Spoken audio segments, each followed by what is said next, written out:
നമസ്കാരം നമസ്കാരം എല്ലാവർക്കും പുതിയ വീഡിയോയിലേക്ക് സ്വാഗതം. സുരാജ് ചേട്ടൻ്റെ അഭിനയിച്ച ഒരു പുതിയ ചിത്രം ഈ 8-ാം തീയതി തിയേറ്ററുകളിലേക്ക് എത്താൻ പോവുകയാണ്.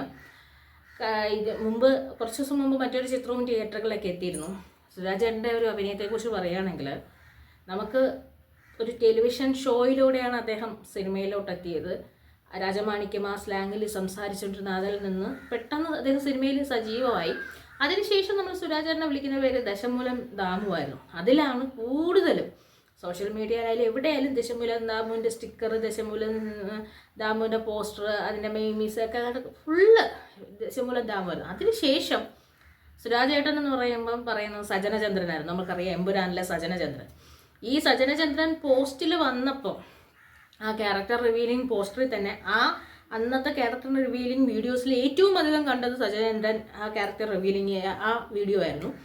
അപ്പോൾ അത് സജനചന്ദ്രൻ ആ സിനിമ കണ്ടവർക്കറിയാം, 100% കൂറ് പുലർത്തുന്ന ഒരു ക്യാരക്ടറായിട്ട് അതിൽ അഭിനയിച്ചു. ഇപ്പോൾ വീണ്ടും അദ്ദേഹത്തിൻ്റെ പുതിയൊരു ചിത്രം തിയേറ്ററുകളിലേക്ക് എത്തുകയാണ്.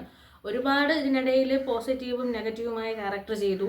ഡ്രൈവിംഗ് ലൈസൻസ് ചെയ്തപ്പോഴാണ് നമുക്ക് വേറൊരു മുഖം അതിൽ കാണാൻ കഴിഞ്ഞത്.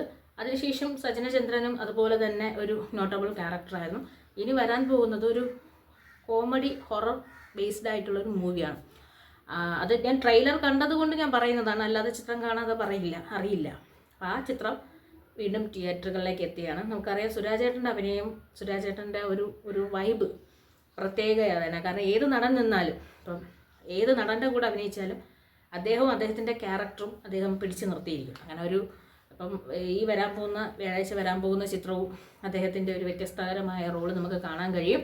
അപ്പോൾ അതിനും കൂടി നമ്മൾ കാത്തിരിക്കുകയാണ്. കാരണം മെയ് മാസം ഒട്ടേറെ ചിത്രങ്ങൾ റിലീസിന് വരുന്നു. കുറച്ച് കാലമായിട്ട് നമുക്ക് മിസ്സായിപ്പോയ കുറച്ച് പേരും കൂടി മെയ് മാസം ആയപ്പം തിരിച്ച് മലയാള സിനിമയിലോട്ട് തിരിച്ചു വരുന്നുണ്ട്. അപ്പോൾ ആ ഒരു ചിത്രം ആണ് ഇനി ലേറ്റസ്റ്റ് ആയിട്ട് വരുന്നത്. ഒരുപാട് കോമഡികളൊക്കെ ഉണ്ടെങ്കിലേ, അല്ലെങ്കിൽ നമ്മളൊരു സ്ട്രെസ് റിലീസിങ് അല്ലെങ്കിൽ ഒരു ഐസ് ബ്രേക്കിംഗ് ആയിട്ട് സിനിമയെ കാണുന്നവർക്ക് കുറച്ച് കോമഡിയും കൂടി ഉള്ള ചിത്രങ്ങൾ ഇടയ്ക്കിടയ്ക്ക് വന്നില്ലെങ്കിൽ ബുദ്ധിമുട്ടാണ്. അങ്ങനെ കോമഡി ബേസ്ഡ് ആയ ഒരു ചിത്രവും കൂടിയാണ് ഇപ്പോൾ തിയേറ്ററുകളിലേക്ക് വരാൻ പോകുന്നത്.